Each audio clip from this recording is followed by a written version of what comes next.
അല്ലേ? ഇതാ പുതിയ ലോകത്തെ ചർച്ചകൾ ഏലിയൻസുകളെ കുറിച്ചാണ് വലിയ ചർച്ചകൾ നടക്കുന്നത്. അന്യഗ്രഹ ഇതര ഗ്രഹ ജീവികളെ സംബന്ധിച്ച് ഈ ഇലോൺ മസ്ക്, ലോകത്തെ ഏറ്റവും ശ്രദ്ധാകേന്ദ്രമായ സമ്പന്നനായ ഇലോൺ മസ്കിനെ കുറിച്ച് പോലും അദ്ദേഹത്തിന്റെ ജീവിത ചരിത്രം എഴുതുന്ന ഒരു കക്ഷിയുണ്ട് അമേരിക്കയിലെ വോൾട്ടയാനേസിയാസ്. അദ്ദേഹം പറയുന്നത് ഇലോൺ മസ്കിനെ കുറിച്ച് പോലും he might be an alien or A companion of alien എന്നൊക്കെയാണ്. ലോകത്തെ ടെസ്ലയുടെ മുതലാളിയായ ഈ അമേരിക്കക്കാരൻ, ലോകത്തെ ഒന്നാമത്തെ കോടീശ്വരൻ, അദ്ദേഹം ഒരു അന്യഗ്രഹ ജീവിയാണ്, അല്ലെങ്കിൽ അന്യഗ്രഹ ജീവിയോട് സംസാരിക്കുന്ന ആളാണ്. അന്യഗ്രഹ ജീവികൾ ഭൂമിയിൽ ഇറങ്ങി വരുന്നുണ്ട്. ഇതൊക്കെയാണ് ഇന്നത്തെ വിശ്വാസം. അമേരിക്കയിലെ നവദാ ട്രയാങ്കിൾ വഴി പ്രോഹിബിറ്റഡ് 51 ഏരിയയിൽ അത് കമ്പി വേലി കെട്ടി മാറ്റിവെച്ചിരിക്കുന്നു. എന്താണ് അവിടെ നടക്കുന്നത് എന്നതിനെ കുറിച്ച് ഒരുപാട് കോൺസ്പിറൻസി തിയറികൾ, ഒരുപാട് അഭിപ്രായങ്ങൾ. അന്യഗ്രഹ ജീവികൾ ഭൂമിയിൽ വരുന്നുണ്ട്, സംസാരിക്കുന്നുണ്ട്. ഇത് ലോകം പഴയകാലത്തെ ചർച്ചയല്ല, ഈ കാലത്തെ ചർച്ചയാണ്. ഞാനിതൊന്നും വെറുതെ പറയുകയല്ല, ജസ്റ്റ് ഗൂഗിൾ ഇറ്റ്. അമേരിക്കയിൽ the most spreading religion in US is not Islam or Christianity, but it is UFO religion. അമേരിക്കയിലെ ഏറ്റവും വികസിച്ചുകൊണ്ടിരിക്കുന്ന, വളർന്നുകൊണ്ടിരിക്കുന്ന മതം ഇസ്ലാമോ ക്രിസ്ത്യാനിറ്റിയോ അല്ല. അമേരിക്കയിൽ നിലവിൽ ഏറ്റവും വളർന്നുകൊണ്ടിരിക്കുന്ന മതം UFO റിലീജിയൻ ആണ്. എന്താണ് UFO religion? What is UFO? Unidentified flying objects, പറക്കും തളികകൾ, അതാണ് UFO. എന്താണ് ഈ പറക്കും തളികയിലുള്ളത്? പറക്കും തളികയിലുള്ളത് ഇതരഗ്രഹ ജീവികളെ ആരാധിക്കുന്ന മതമാണ്. ലോകത്തെ ഏറ്റവും ശാസ്ത്രീയ പുരോഗതി, ഏറ്റവും അതിന്റെ മാക്സിമം എത്തിയെന്ന് അവകാശപ്പെടുന്ന അമേരിക്കയിലെ സ്പ്രെഡിംഗ് റിലീജിയൻ, അന്ധവിശ്വാസം എന്ന് ലോകം പറയുന്നിടത്തേക്കാണ് ലോകം പോകുന്നത്. ഈ നാട്ടിൽ കഥയെന്തറിഞ്ഞു, വിദ്യ എന്തെന്നറിയാതെ, വിദ്യ കൊണ്ടറിയേണ്ടതറിയാതെ വിദ്വാനെന്നു നടിക്കുന്നതൂ ചിലർ. കുങ്കുമത്തിൻ ഗന്ധമറിയാതെ കുങ്കുമം ചുമക്കുമ്പോൾ. ഇതാണ് ഈ നാട്ടിലെ അവസ്ഥ. ഇവിടെ മതവിമർശനം നടത്തുന്ന ആളുകൾക്ക് ലോകത്തിന്റെ ഒഴുക്ക് ഗതി എങ്ങോട്ടേക്കാണ് എന്ന് ഇനിയും മനസ്സിലായിട്ടില്ല. ഇസ്ലാമിന്റെ വെളിയിലേക്ക്, വ്യവസ്ഥാപിതമായ മതത്തിന്റെ വെളിയിലേക്ക് പോകുന്ന ആളുകൾ, ആ ആളുകൾ എത്തി നിൽക്കുന്ന ഒരു ദയനീയാവസ്ഥയാണ് ഞാൻ ഈ പറഞ്ഞത്. പറക്കും തളികയെ ആരാധിക്കുന്നു, പിശാചുക്കളെ ആരാധിക്കുന്നു, ലൂസിഫറിനെ ആരാധിക്കുന്നു, ആന്റിക്രിസ്റ്റിനെ ആരാധിക്കുന്നു. ആന്റിക്രിസ്റ്റ് എന്നൊക്കെ പറഞ്ഞ ആരാ? ദജ്ജാൽ. നമ്മുടെ വിശ്വാസത്തിലുള്ള ദജ്ജാലിനെയാണ് ആന്റിക്രിസ്റ്റ് അല്ലെങ്കിൽ ലൂസിഫർ എന്നൊക്കെ പറയുന്നത്. ലോകത്തിൽ നിന്ന് വളർന്നു വരുന്ന ഒരു മതം പോലും ലൂസിഫർ ആരാധനയാണ്, ആന്റിക്രിസ്റ്റ് ആരാധനയാണ്. ആന്റിക്രിസ്റ്റ് ഇപ്പോൾ ലോകത്ത് ഏറ്റവും സ്പ്രെഡിംഗ് ആയിട്ടുള്ള, എല്ലാ ആളുകൾക്കിടയിലും വലിയ സ്വീകാര്യതയുള്ള ബ്രാൻഡല്ലേ ആപ്പിൾ ബ്രാൻഡ്. ഏതാ? Phone Samsung. ആപ്പിൾ വാങ്ങരുതോ ചങ്ങാതി? ആപ്പിളിന്റെ ഐപാഡ്, ആപ്പിളിന്റെ ടാബ്, ആപ്പിളിന്റെ ലാബ്, ആപ്പിളിന്റെ മൊബൈൽ. ഈ ആപ്പിളിന്റെ ചിഹ്നം പോലും വാസ്തവത്തിൽ ഒരു ആന്റിക്രിസ്റ്റ് സിംബൽ ആണെന്നാണ്. ആപ്പിളിന്റെ ചിഹ്നത്തിന്റെ ഒരു ഭാഗത്ത് ഒരു കടിച്ച് മുറിഞ്ഞു പോയ ഒരു ഭാഗമുണ്ട്. അത് പിശാചിന്റെ വിജയമാണത് എന്നാണ് അതിന്റെ ആന്റിക്രിസ്റ്റ് സിംബൽ. ക്രിസ്റ്റ് എന്ന് പറഞ്ഞാൽ ദൈവം എന്നുള്ളതാണ്. ആന്റിക്രിസ്റ്റ് ദൈവവിരുദ്ധമായ ദജ്ജാലിന്റെ ലൂസിഫർ ശക്തി. അപ്പൊ ഒന്നാമത്തെ മനുഷ്യനായ ആദം അലൈഹിസ്സലാമിനെയും പത്നിയായ ഹവ്വ ബീവിയെയും ദുസ്വാധീനിച്ചുകൊണ്ട് പിശാച് വിലക്കപ്പെട്ട ആപ്പിൾ ഭക്ഷിപ്പിച്ചു. അപ്പൊ ആപ്പിളിന്റെ ഒരു കഷ്ണം ഇവരുടെ വായയിൽ, തൊള്ളയിലായി. അപ്പൊ പിടിച്ചിട്ട് ജിബ്രീൽ അലൈഹിസ്സലാം അവരെ കൊണ്ടത് പുറത്തേക്ക് തുപ്പിപ്പിച്ചു. അപ്പൊ പിടിച്ചത് കൊണ്ടാണ് ഇവിടെ ഈ എല്ലിലൊരു ഒരു തടിപ്പുള്ളത്. അതിനാണ് ഇംഗ്ലീഷിൽ ആദംസ് ആപ്പിൾ എന്നാണ് പറയാ, ഈ ഹമ്പിന്. അപ്പോ ആ ആപ്പിളിൽ ഒരു കഷ്ണം കടിച്ചു പോയിട്ടുണ്ട്. ആ കഷ്ണമാണ് ഈ ആപ്പിൾ ഫോണിലും ആപ്പിൾ ടാബിലും ഒക്കെ ആപ്പിളിന്റെ സിംബലായി വരുന്ന ആപ്പിളിൽ ഒരു കഷ്ണം കാണാനില്ല. അപ്പൊ ഈ ആപ്പിളിന്റെ ചിഹ്നം പോലും വാസ്തവത്തിൽ ദജ്ജാലിന്റെ വിജയമാണെന്നാണ് അതേക്കുറിച്ചുള്ള വിശദീകരണങ്ങളും പഠനങ്ങളും പറയുന്നത്. ആന്റിക്രിസ്റ്റിന്റെ വിജയം. അപ്പൊ ഇങ്ങനെ ദജ്ജാൽ ആരാധനയാണ് ലോകത്തെ വൻ ബ്രാൻഡഡ് കമ്പനികൾ പോലും. മെസോണിസം എന്നും ഫ്രീ മെസോണിസം ഒക്കെ പറയുന്ന അത്തരം ഇലുമിനേറ്റി തത്വങ്ങൾ, അതിനെയൊന്നും കണ്ണടച്ചുകൊണ്ട് ഇതൊക്കെ നിഗൂഢ സിദ്ധാന്തമാണ് എന്ന് പറഞ്ഞ് ഒറ്റയടിക്ക് തള്ളുന്ന ആളുകളുണ്ട്. തള്ളാനൊക്കെ ആർക്കും സാധിക്കും, പഠിക്കാനാണ് പണി, അല്ലേ? തള്ളാൻ ഒരു പണിയുമില്ല, just a click, that is fake, പണി കഴിഞ്ഞു. പക്ഷെ എന്തുകൊണ്ടങ്ങനെ ആയിക്കൂടെന്നില്ല, എന്തുകൊണ്ടങ്ങനെ ആയിക്കൂടാ? രണ്ട് സാധ്യതയുണ്ടല്ലോ. അപ്പൊ ഞാൻ എന്റെ വിഷയം അങ്ങോട്ടേക്ക് കൊണ്ടുപോയതല്ല വാസ്തവത്തിൽ. ഇനി മറ്റൊരു ഞാൻ വിഷയം പോയത് ഭരണഘടന അനുസരിച്ച് കൊണ്ട് ജീവിക്കാം എന്ന് പറയുന്ന ഒരു ആർഗ്യുമെന്റ് ചർച്ച ചെയ്തപ്പോഴാണ്. ഒരു ഭാഗം കൂടി പറഞ്ഞുകൊണ്ട് ഞാൻ അവസാനിപ്പിക്കുന്നത്. നിങ്ങൾക്ക് വേണമെങ്കിൽ ഇടപെടാം. ഇതിന്റെ ഉസ്താദുമാരെന്താണ് സമയം അനുസരിച്ച് കൊണ്ട് തീരുമാനമെടുക്കും. മൂന്നാമത്തെ അപരന്യായം എന്താണ്? മൂന്നാമത്തെ അപരന്യായം, സമ്മതം ഉള്ളതൊക്കെ ശരിയാണ്, സമ്മതം ഇല്ലെങ്കിലാണ് തെറ്റ്. കൺസെന്റ് തിയറി എന്ന് പറയും. ഇപ്പൊ രണ്ടുപേര് ഒരു ഏതെങ്കിലും ഒരു കാമകേളി അവര് ലൈംഗികമായി ഏർപ്പെടുന്നു, ശരിയോ തെറ്റോ? ഇത്ര പരിഗണനയുള്ളൂ. മ്യൂച്വൽ കൺസെന്റ് ഉണ്ടോ, ഉഭയകക്ഷി സമ്മതം ഉണ്ടോ? ശരി. സമ്മതമില്ല, തെറ്റ്. രക്ഷിതാവ് വിവാഹം ചെയ്യിപ്പിച്ചു, ശരിയോ തെറ്റോ? സമ്മതം ഉണ്ടെങ്കിൽ ശരി, സമ്മതം ഇല്ലെങ്കിൽ തെറ്റ്. അതിമനോഹരമായ ഒരു ആർഗ്യുമെന്റാണ്. പക്ഷെ അവിടെയും പ്രശ്നമുണ്ട്. സമ്മതം എന്ന് പറയുന്നതിന്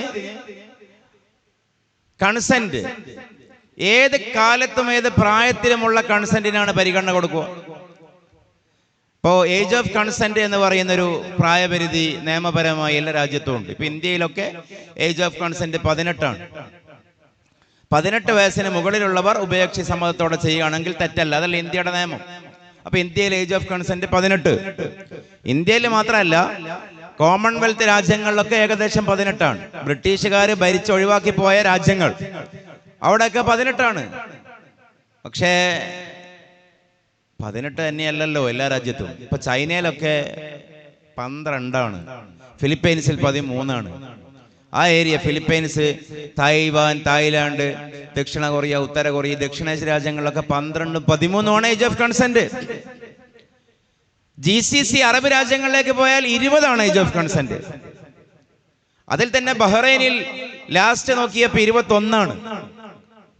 യൂറോപ്പിൽ 16 ആണ്. അമേരിക്കയിൽ 17 ആണ്. അപ്പൊ ഇപ്പോ ഒരു ആഗോളാടിസ്ഥാനത്തിലൊരു ഇസ്ലാം ആഗോള മതമാണ്, ആഗോളാടിസ്ഥാനത്തിലൊരു നിയമമായിരിക്കും.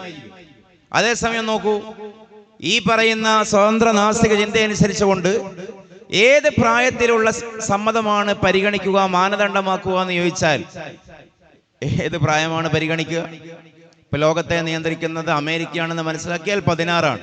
ഇനി അമേരിക്കയേക്കാൾ വലിയ ശക്തിയായ ചൈന വരുന്നു എന്ന് പറഞ്ഞാൽ 13ലേക്ക് താഴേണ്ടി വരും. ഇനി അതല്ല, ഇവരെക്കാളൊക്കെ നല്ലത് യൂറോപ്പാണെന്ന് വിചാരിച്ചാൽ അത് വേറൊരു പ്രായം എടുക്കേണ്ടി വരും. ഇനി അറബ് നാടുകളാണെന്ന് പറഞ്ഞാൽ 20ലേക്ക് പോകേണ്ടി വരും. കോമൺവെൽത്തിലേക്ക് 18ലേക്ക് വരേണ്ടി വരും. ഇനി അവിടെയും വേറെ വിഷയം, 18 വയസ്സ് വരെ സ്വതന്ത്ര ചിന്തകർക്കപ്പോ ഇന്ത്യയിൽ ഫ്രീഡം ഇല്ലേ? അതും ചോദ്യമാണല്ലോ. ഉഭയകക്ഷി സമ്മതപ്രകാരം എന്തും ചെയ്യാൻ പറ്റുന്ന പ്രായം ഇന്ത്യയിൽ തന്നെ 18 ആണെന്ന് വന്നാൽ ഈ 18 വയസ്സ് വരെയുള്ള വ്യക്തികൾക്ക് സ്വാതന്ത്ര്യമില്ലേ? എന്തുകൊണ്ട്? ഏത് പരിഗണന അനുസരിച്ചുകൊണ്ടാണ് ഈ നിരീശ്വരവാദികളും എന്ന് പറയുന്ന സ്വതന്ത്ര ചിന്തകരും മറ്റും 18 എന്ന് പറയുന്ന ഏജ് ഓഫ് കൺസെന്റിനെ ആത്യന്തികമായി ഒരു മാനകപ്രായമായി സ്വീകരിക്കുന്നത്? മനസ്സിലായില്ല. ഒരു വ്യക്തിക്ക് ചെറുപ്പം മുതലേ ഇച്ഛകളുണ്ട്, അവരുടേതായ താല്പര്യങ്ങളുണ്ട്. അവരുടെ താല്പര്യങ്ങൾ ഏത് മാനദണ്ഡ പ്രകാരം സ്വീകരിക്കുന്നില്ല. ഇപ്പോ കോവിഡ് കൊണ്ടുപോകുവാൻ കുട്ടികളെ നമ്മൾ നിർബന്ധിപ്പിക്കുമ്പോൾ കുട്ടികൾ കരയും, അവർക്ക് വേണ്ട. പക്ഷെ നമ്മൾ പിന്നെ അതിനെ അവർക്ക് തന്നെ കൊടുക്കുന്നതിന്റെ ന്യായം പാരന്റിങ് എന്ന് പറയുന്ന ഒരു ന്യായമാണ്. കാരണം കുട്ടികൾക്കറിയാത്തത് രക്ഷിതാക്കൾക്കറിയാം. ഇപ്പൊ നിങ്ങൾക്കിത് പ്രയാസമാണെങ്കിലും നിങ്ങൾക്കിത് ഭാവിയിൽ ഉപകാരപ്രദമാവും. ഇത് സ്വീകരിച്ചില്ലെങ്കിൽ രോഗം വരും. ഇത് കുട്ടിക്ക് ബോധ്യമുള്ള കാര്യമല്ല, കുട്ടിക്ക് സെൻസ് ഇല്ല ആ വിഷയത്തിൽ. അതേസമയം ഇത് എക്സ്പീരിയൻസ് കൊണ്ടും അല്ലെങ്കിൽ മറ്റുള്ളവർ പറഞ്ഞു കേട്ടും രക്ഷിതാക്കൾക്ക് അറിയാം. അപ്പൊ രക്ഷിതാക്കൾ പാരന്റിങ് എന്ന് പറയുന്ന സാമൂഹികമായ ഒരു തത്വം മുൻനിർത്തിക്കൊണ്ട് ഈ കുട്ടിക്ക് തുള്ളിമരുന്ന് കൊടുക്കുകയാണ്, ഇഞ്ചക്ഷൻ കൊടുക്കുകയാണ്. ലോകത്തെ പാരന്റിങ് എന്ന് പറയുന്ന ഒരു സിസ്റ്റം സ്വതന്ത്ര ഇന്ത്യയിൽ ശരിയാകൂ? ശരിയാവില്ല, ഒരിക്കലും ശരിയാവില്ല. കാരണം അത് ഈ കുട്ടികളുടെ താല്പര്യത്തിനെതിരാണ്. 3-ാം വയസ്സിൽ പ്രീ സ്കൂൾ, 4-ാം വയസ്സിൽ LKG, 5-ൽ UKG, 6-ൽ ഫസ്റ്റ് ക്ലാസ്, 1-ാം ക്ലാസ്, പിന്നീട് 10-ാം ക്ലാസ് വരെ, അത് കഴിഞ്ഞാൽ +2, പിന്നീട് ഡിഗ്രി, പിന്നീട് PG, പിന്നീട് തുടർ പഠനം. ഇതൊരു കരിയറിസത്തിന്റെ അല്ലെങ്കിൽ ഇതൊരു ജീവിത രീതിയായി സമൂഹത്തിന്റെ മേൽ അടിച്ചേൽപ്പിക്കുന്നു. എന്ത് പിൻബലമാണ് മനുഷ്യന്റെ സ്വാതന്ത്ര്യവുമായിട്ട് അതിനുള്ളത്? അപ്പൊ നമ്മൾ ഗൗരവത്തിൽ ആലോചിച്ചാൽ ഈ പറയുന്ന ആധുനിക സിദ്ധാന്തങ്ങളൊക്കെ മനുഷ്യന്റെ സ്വാതന്ത്ര്യത്തിനെതിരാണെന്ന് വരും. അപ്പോൾ പിന്നെ ഈ ഏജ് ഓഫ് കൺസെന്റ് എന്ന് പറയുന്ന ആ പരിഗണന തന്നെ ശരിയല്ല എന്ന് വരും. മനുഷ്യന്റെ ബുദ്ധിപരമായ പ്രായപൂർത്തി ന്യൂറോ സയൻസിന്റെ ആർഗ്യുമെന്റ് പ്രകാരം 26-നും 40 വയസ്സിനും ഇടയിലാണ്. മനുഷ്യന് 2 തരം പ്രായപൂർത്തിയാണ് ഉണ്ടാവുക. ഒന്ന് മെറ്റബോളിക് പ്യൂബർട്ടി, ബുലൂഗ് എന്ന് നമ്മൾ പറയുന്ന, പെൺകുട്ടികൾക്ക് ആർത്തവം, ആൺകുട്ടികൾക്ക് ഇന്ദ്രിയസ്കലനം എന്ന് പറയുന്നത് മെറ്റബോളിക് പ്യൂബർട്ടിയാണ്, ശരീരത്തിന്റെ പ്രായപൂർത്തി. അതേപോലെ മറ്റൊരു പ്രായപൂർത്തി കൂടിയുണ്ട്, ഇന്റലക്ച്വൽ പ്യൂബർട്ടി, ബുദ്ധിപരമായ പ്രായപൂർത്തി. മനുഷ്യന്റെ ചിന്തയെ, വികാരങ്ങളെ പ്രോത്സാഹിപ്പിക്കുന്ന മനുഷ്യന്റെ തലച്ചോറിലെ ന്യൂറോൺസ്, അതിന്റെ കോട്ടക്സ് മുൻഭാഗം, അതിന്റെ പൂർണ്ണത എത്തുന്നത് 26 to 40. സാറ ആർഡൻ, ലേറ്റസ്റ്റ് ആയ അമേരിക്കക്കാരി ന്യൂറോ സയന്റിസ്റ്റ്, ഇവിടെ പഠനം 40 വയസ്സിലാണ് ബുദ്ധിപരമായ പ്രായപൂർത്തി.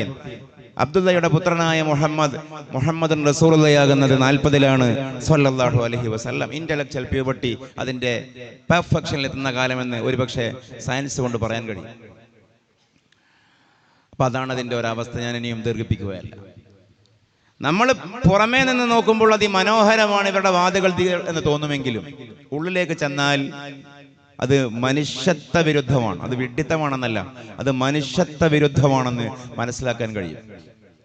പിന്നെ നമ്മുടെ വിശ്വാസത്തെക്കുറിച്ച് നമുക്കൊരു ആത്മവിശ്വാസം ഉണ്ടാവുക എന്നുള്ളത് വളരെ നിർബന്ധമാണ്. നമ്മുടെ വിശ്വാസം സൂഫി മൻഹജിൽ നിന്നുകൊണ്ടാണ് നാം ഇസ്ലാമിനെ അവതരിപ്പിക്കേണ്ടത്, ഇസ്ലാമിനെ പറയേണ്ടത്. ഇവിടെയുള്ള നവീനാശയക്കാർ ഉണ്ടാക്കി തന്ന മൻഹജിലല്ല നാം ഇസ്ലാമിനെ പരിചയപ്പെടുത്തേണ്ടത്. നമ്മുടെ വഴി സൂഫി വഴിയാണ്. ഞാനത് വെറുതെ പറയുകയില്ല. എക്സാമ്പിൾ, ഇപ്പൊ നിരീശ്വരവാദികളുമായി സംസാരിക്കുമ്പോൾ ജനറൽ ഇസ്ലാമിന്റെ ഒരു കാഴ്ചപ്പാടും സൂഫി കാഴ്ചപ്പാടും തമ്മിൽ, സൂഫി കാഴ്ചപ്പാടിന്റെ ഒരു പ്രസക്തി. ഇപ്പോ നമുക്ക് ഇതെടുക്കാം, സ്വർഗം, ഇസ്ലാമിലെ സ്വർഗം. ഇവിടെയുള്ള എക്സ് മുസ്ലിംസും നിരീശ്വരവാദികളും എപ്പോഴും പരിഹസിക്കുന്ന ഒരു വിഷയമാണ്. എന്താണ്? പാലിന്റെ പുഴ, തേനിന്റെ പുഴ, എല്ലാ ഭാഗത്തും സ്ത്രീകൾ. ഒരു സഭയിൽ പറയാൻ പറ്റാത്തതാണല്ലോ നിങ്ങളുടെ സ്വർഗം. പക്ഷേ സ്വർഗം എന്ന് പറഞ്ഞാൽ സൂഫികൾക്ക് എന്താണ്? ജെറുസലേമിന്റെ തെരുവിലൂടെ ഒരു കയ്യിൽ റാന്തലും മറുകയിൽ ഒരു കൊട്ട വെള്ളവുമായി നടക്കുകയാണ് റാബിയ അദവിയ റളിയല്ലാഹു അൻഹ. ചോദിച്ചു, എന്തേ പെണ്ണെ നിങ്ങൾക്ക് പറ്റി? എന്തിനാണ് ഈ കയ്യിൽ റാന്തലും പച്ചവെള്ളവും?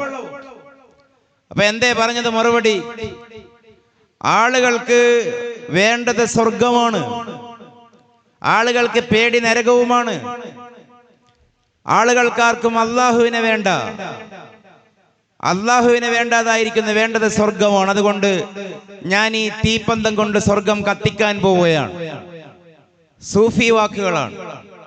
ആളുകൾക്ക് ഭയം നരകമാണ്, അതുകൊണ്ടാണ് നിസ്കരിക്കുന്നതും ആരാധനകൾ ചെയ്യുന്നതും. ഞാൻ ഈ വെള്ളമൊഴിച്ച് നരകം കത്തിക്കാനും പോവുകയാണ്, നരകം കെടുത്താനും പോവുകയാണ്. അതെന്ത് വർത്തമാനമാണ് എന്നൊരു പക്ഷേ പൊതുബോധ മുസ്ലിമിന് തോന്നിയേക്കാം. പക്ഷെ അതാണ് വർത്തമാനം. ഈ റാബിയോട് ചോദിച്ചു, ജെറുസലേമിലെ രാജാവ് 3 തവണ വിവാഹാഭ്യർത്ഥന, ഞാൻ വിവാഹം ചെയ്തോട്ടെ? അദവി ഗോത്രത്തിലെ 4ാമത്തെ പുത്രി, അതാണ് റാബിഅത്തു അദവിയത്തുൻ. രാജാവ് പറഞ്ഞു, നിന്റെ കൂടെ ശയിക്കാനോ അല്ലെങ്കിൽ നിന്നെ കൊണ്ട് സേവനം ചെയ്യിപ്പിക്കാനോ ഒന്നുമല്ല. നാളെ മഹ്ശറിലെത്തിയാൽ എനിക്കും പറയാലോ റാബിയയുടെ ഭർത്താവാണ് ഞാൻ എന്ന വിലാസം കിട്ടുമല്ലോ, അതിനാണ്. ആ മറുപടി മഹദിക്ക് വളരെ ഇഷ്ടമായി. മഹദി ഒന്ന് ആലോചിച്ചു, എന്നിട്ട് പറഞ്ഞു, അപ്പറഞ്ഞത് ശരിയാണ്, പക്ഷെ ഒരു പ്രശ്നം. ഞാൻ ആലോചിച്ചപ്പോ അവരൊരു ചോദ്യമാണ് ചോദിച്ചത്, ഹൽ അല സൗജത്തി അൻ തുഹിബ്ബ സൗജഹാ ഫമാ ഫീ ഖൽബി ബുദ്ദുൻ അല്ലാ യുഹിബ്ബ മൗലായ. ഹൽ അല സൗജത്തി അൻ തുഹിബ്ബ സൗജഹാ, ഭാര്യക്ക് ഭർത്താവിനെ സ്നേഹിക്കാൻ കടമയില്ലേ? കല്യാണം കഴിഞ്ഞാൽ മനസ്സ് തരണല്ലോ. ശരീരം നിങ്ങൾക്ക് വേണ്ട, ഓക്കെ, എന്റെ സേവനം വേണ്ട, ഓക്കെ, പക്ഷെ മനസ്സ് തരണല്ലോ.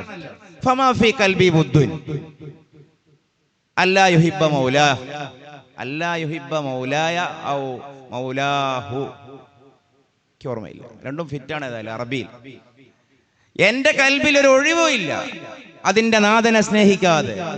നിങ്ങൾക്ക് അവിടെ ഒരു സ്പേസ് ഉണ്ടെങ്കിലല്ലേ, ഗ്യാപ്പ് ഉണ്ടെങ്കിലല്ലേ നിങ്ങൾ അവിടേക്ക് കൊണ്ടുപോയി വെക്കാൻ പറ്റൂ. സോറി.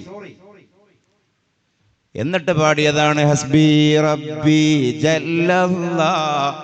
ചെല്ലിയ കുറെ ആളോ ഇവിടെ ഉറക്കത്തിലാണ്, ഒച്ചത്തില്. ഹസ്ബി റബ്ബി ജല്ലല്ലാഹ്. ഒച്ച പോരാ, എനിക്ക് പാട്ടറിയില്ല, നിങ്ങൾക്ക് അറിയാലോ.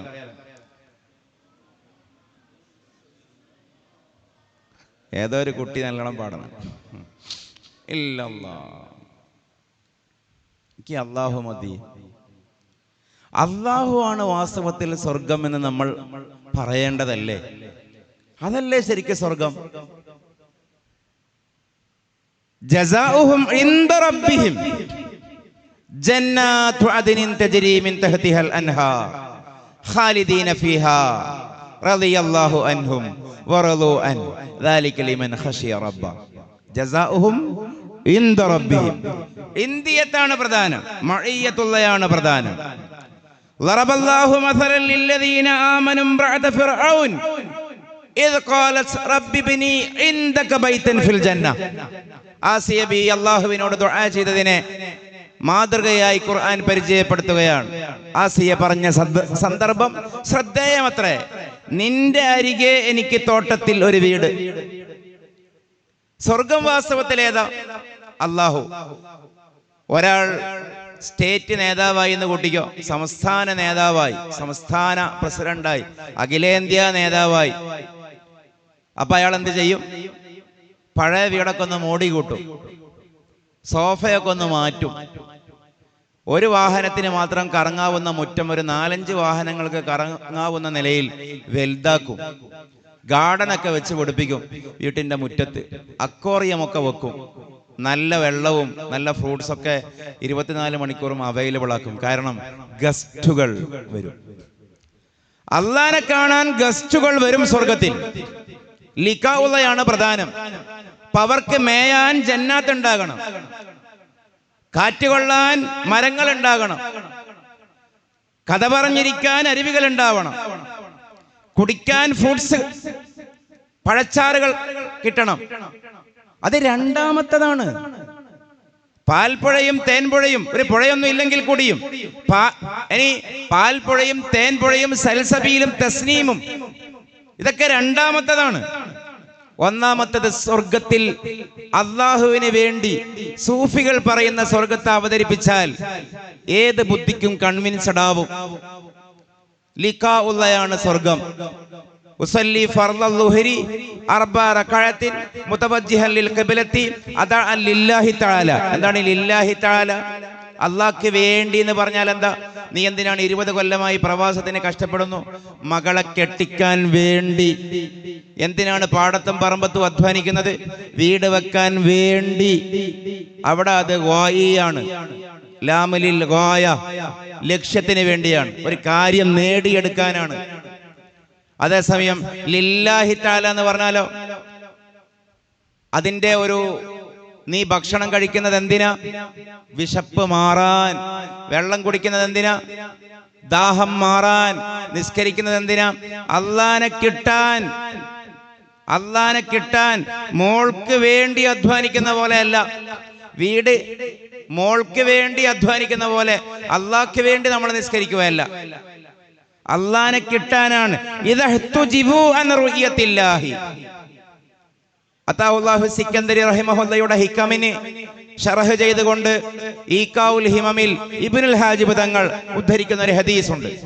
സ്വർഗത്തിലെത്തിയതിനു ശേഷം അള്ളാഹുവിനെ കണ്ടുകൊണ്ടിരിക്കെ ഇദഹ്തുജിബു അൻ റുയത്തില്ലാ, അള്ളാഹുവിനെ കണ്ടുകൊണ്ടിരിക്കെ ആ കാഴ്ച ആർക്കെങ്കിലും മുറിഞ്ഞു പോയാൽ ഫയസ്തഗീഥൂന മിൻഹാ കമാ യസ്തഗീഥു അഹ്ലുൻ നാരി മിനൻ നാർ, നരകാവകാശികൾ ആ തീയിൽ നിന്നും ഞങ്ങളെ രക്ഷപ്പെടുത്തണമേ എന്ന് നരകത്തിൽ കടന്നവർ കേണ് പറയുന്ന പോലെ സ്വർഗത്തിൽ കടന്നവർ പറയും, ഈ സ്വർഗത്തിൽ നിന്ന് ഞങ്ങളെ ഒന്ന് രക്ഷപ്പെടുത്തിത്താ, ഞങ്ങൾക്ക് നരകത്തിലായാലും അള്ളാഹുവിനെ കണ്ടാൽ മതി.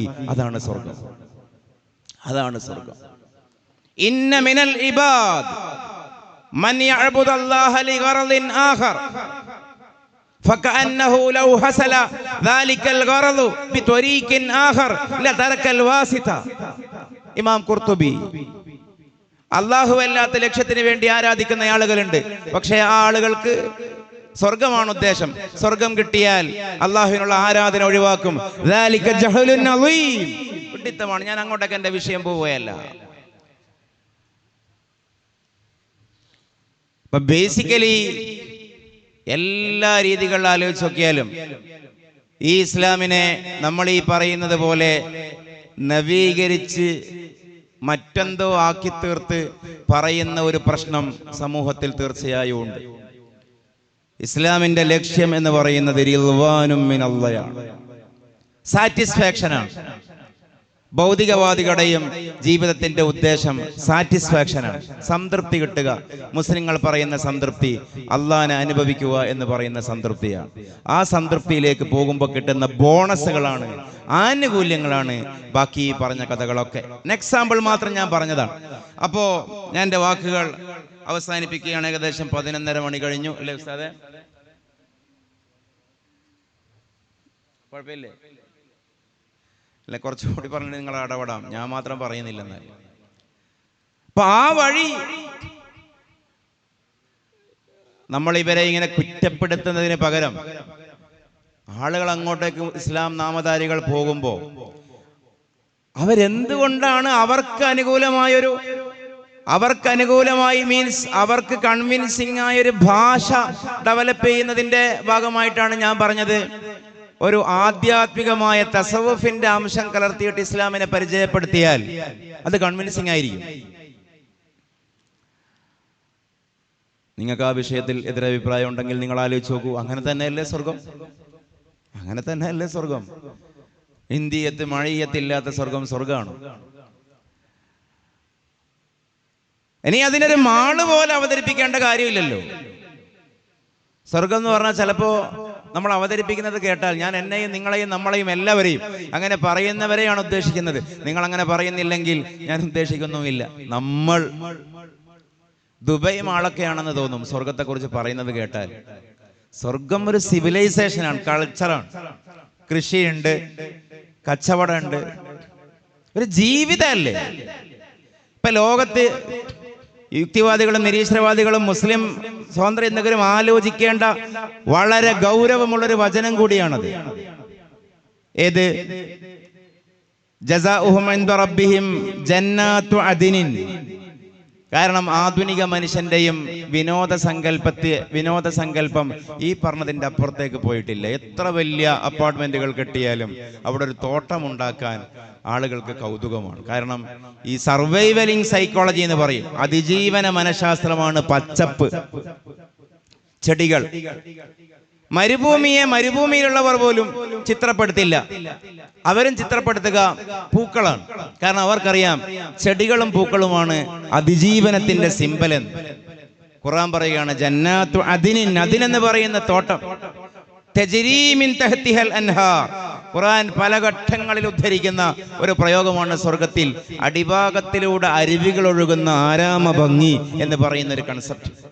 ലോകത്ത് അറിയപ്പെട്ട എല്ലാ നാഗരികതകളും നദീതീരത്താണ്. മോഹൻജദാരോ ആയാലും ഹാരപ്പോ ആയാലും മെസപ്പൊട്ടോമിയൻ ആയാലും നൈൽ ഈജിപ്ഷ്യൻ ആയാലും മെഡിറ്ററേനിയൻ ആയാലും നദീതട സംസ്കാരങ്ങളായി ലോകത്തുണ്ടായിട്ടുള്ളൂ. കാരണം കൾട്ടിവേഷൻ നടക്കണം, കൃഷി നടക്കണം. ഇപ്പൊ സ്വർഗം എന്ന് പറയുന്ന ഒരു സാമൂഹിക സിസ്റ്റം, ഒരു എക്കോ സിസ്റ്റം, ഒരു സിവിലൈസേഷൻ രൂപപ്പെടണമെങ്കിൽ അത് നദീതീരത്താകണം. വിശുദ്ധ ഖുർആൻ പറയുകയാണ് തജ്രീ മിൻ തഹ്തിഹൽ അൻഹാർ, നദീതട സംസ്കാരമാണ് സ്വർഗം എന്ന് പരിശുദ്ധ ഖുർആൻ. നദികളില്ലെങ്കിൽ അവിടെ നടക്കില്ല. കൾട്ടിവേഷൻ ഉണ്ടാകണം, കൃഷി ഉണ്ടാകണം. സ്വർഗത്തിലെത്തിയാൽ എന്താ ഫുഡ്? ഞാൻ സ്വർഗം വിശദീകരിക്കുകയല്ല. നമ്മൾ വിമർശനം നേരിടുന്ന സ്വർഗത്തെ കുറിച്ച് പോലും ആ സ്വർഗം തന്നെയാണ്, വിമർശിക്കപ്പെടുന്ന സ്വർഗം തന്നെയാണ് ഇസ്ലാമിന്റെ നിത്യകാല പ്രസക്തിയെ വിളിച്ചോതുന്ന യുക്തിഭദ്രമായ ഭാഗം എന്നുള്ളതാണ് കൗതുകം. ചില ആളുകൾ ചിന്തിക്കും നമ്മൾ സ്വർഗം പറയണ്ട, നരകവും പറയണ്ട, അത് പുതിയ തലമുറയ്ക്ക് സ്വീകാര്യമാവണമെന്നില്ല. അതിൽ പറയുന്ന സംഗതികൾ പുതിയ തലമുറയെയും അത്ഭുതപ്പെടുത്തുന്നതാണ് സ്വർഗത്തിന്റെ ഡെപ്പിക്ഷൻ. ഖുർആൻ പറയുന്ന സ്വർഗം ഇസ്ലാം വിമർശകർ പറഞ്ഞെന്തോ ആക്കിയതിന് നമ്മൾ പ്രതികളല്ലല്ലോ. വാസ്തവം അവർ പഠിക്കട്ടെ. നദീതട സംസ്കാരം, കൃഷി ഉണ്ടാവണമെങ്കിൽ, ഫ്രൂട്ട്സ് കിട്ടണമെങ്കിൽ കൃഷി ചെയ്യണ്ടേ? في سدر مخلود وطلح منضود وظل ممدود وماء مسكوب وفاكهة كثيرة لا مقطوعة ولا ممنوعة. في سدر مخلود മുള്ളില്ലാത്ത പഴങ്ങൾ, وطلح منضود പഴുത്ത നേന്ത്രപ്പഴം, ഏത്തക്ക, وماء مسكوب ചഷകങ്ങൾ, വളില്ലിൻ മംദൂദ് പരന്ന തണലുകൾ, വഫാകിഹത്തിൻ കസീറ അറ്റമനന്തമായ ഫലങ്ങൾ, ലാ മഖ്തൂഅത്തിൻ വലാ മംനൂഅ സീസണൽ അല്ല, നിലക്കാത്ത അനവരതം വർഷിച്ചു കൊണ്ടേയിരിക്കുന്ന പഴങ്ങൾ. പഴങ്ങൾ കിട്ടണമെങ്കിൽ കൃഷി ചെയ്യപ്പെടണ്ടേ? സ്വർഗത്തിൽ കൃഷി ഉണ്ടാകും, മണ്ണുണ്ടാകും.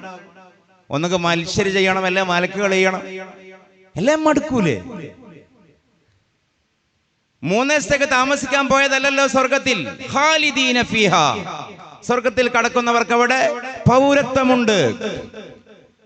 ഇപ്പൊ ഗൾഫിലൊക്കെ പോയാൽ വലിയ അപ്പാർട്ട്മെന്റ്സും വലിയ വ്യവസായവും കോടികളൊക്കെ ഉണ്ടാവും. പക്ഷെ ഒരു സമാധാനം ഉണ്ടാവില്ല. എന്താ അറിയോ? പൗരത്വം ഇല്ല, നാഷണാലിറ്റി ഇല്ല. നാളെ രാവിലെ പോകണം എന്ന് പറഞ്ഞാൽ പോകേണ്ടി വരും. പൗരത്വം കിട്ടിയാൽ വലിയ സമാധാനമാണ്. പക്ഷേ മനുഷ്യന്റെ വിനോദസങ്കല്പത്തിന്റെ പൂർണ്ണതയുടെ ഭാഗമാണ് എവിടെയാണോ നാം പോയി നിൽക്കുന്നത് അവിടെ നമുക്ക് ഔദ്യോഗികമായ അംഗീകാരം കിട്ടുക എന്നുള്ളത്. അതാണ് ഖുർആൻ പറയുന്നത് ഖാലിദീന ഫീഹ, സ്വർഗത്തിൽ കടന്നവർക്ക് അവിടെ നമ്മുടെ ഭാഷയിലേക്ക് മാറ്റിയാൽ ആധാർ കാർഡും ഉണ്ടാകും, റേഷൻ കാർഡും ഉണ്ടാകും, ഐഡന്റിറ്റി കാർഡും ഉണ്ടാകും, വോട്ടവകാശവും ഉണ്ടാകും എന്നല്ലേ പറയുന്നത്.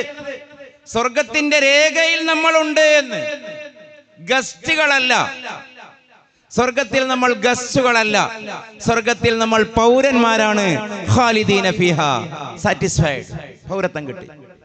പിന്നെയോ റളിയല്ലാഹു അൻഹും, നമ്മളൊരു വീട്ടിൽ അതിഥിയായി പോയാൽ 1-ാമത്തെ ദിവസമൊക്കെ ഓക്കെ, ഒരാഴ്ചയൊക്കെ നിൽക്കുമ്പോൾ നമുക്ക് തന്നെ ബിരിയാണിക്ക് ടേസ്റ്റ് കിട്ടില്ല. കാരണം എന്താ?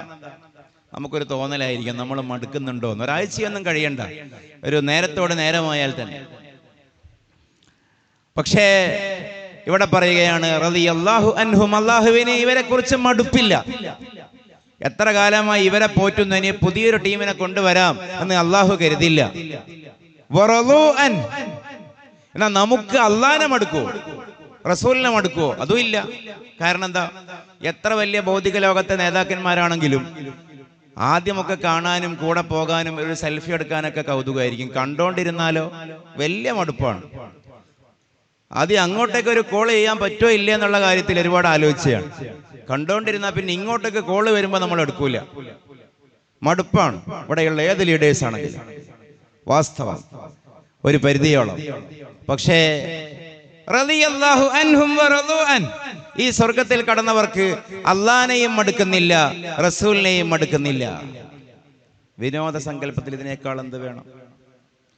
പൗരത്വമുണ്ട്, സാറ്റിസ്ഫാക്ഷൻ ഉണ്ട്, നദീതട സംസ്കാരം എന്ന് പറഞ്ഞ പോലെ ഉപജീവന മാർഗങ്ങളുണ്ട്, കൃഷിയുണ്ട്, കച്ചവടമുണ്ട്, സ്വർഗത്തിൽ കടക്കുമ്പോൾ പറയുക തന്നെ എന്താണ്? ഞാൻ ആ ഭാഗം തന്നെ പറഞ്ഞ നേരം കളയുകയല്ല. അൽഹംദുലില്ലാഹില്ലദീ സദഖനാ വഅദ. സ്വർഗത്തിൽ കടക്കുമ്പോൾ പറയുകയാണ് അൽഹംദുലില്ലാഹില്ലദീ സദഖനാ വഅദ. എന്താണ് അടുത്ത വർത്തമാനം? എന്താണ്? സദഖനാ വഅദ വഔറസനൽ അർള വഔറസനൽ അർള. നമ്മുടെ നാട് നമുക്ക് തിരിച്ചു തന്ന അള്ളാഹുവിനാണ് സർവസ്തുതിയും. ഭൂമിയെ തിരിച്ചു തന്നു എന്നല്ല. 13,000 കിലോമീറ്റർ വ്യാസമുള്ള ഭൂമിയെ എന്തിനാണ് സ്വർഗാവകാശിക്ക്? മാലയിടാൻ. എത്ര അഭംഗിയാണ് ആ കൺസെപ്റ്റ്. അൽ അർള ബലദഹു വബിലാദഹു. നാട് തിരിച്ചു കിട്ടി. ദാ നോക്ക് മാർക്കറ്റ്, ദാ റോഡ്, ദാ കട, ദാ വയൽ. മാമലകൾ പച്ചപ്പട്ടുടുത്ത ഗ്രാമങ്ങൾ, ഭൂമിയിലുള്ള ഗ്രാമങ്ങൾ സ്വർഗാവകാശികൾക്ക് തിരിച്ചു കിട്ടും എന്നാണ് പരിശുദ്ധ ഖുർആൻ. അപ്പോ അതാണ് റാബിയ അദവിയ.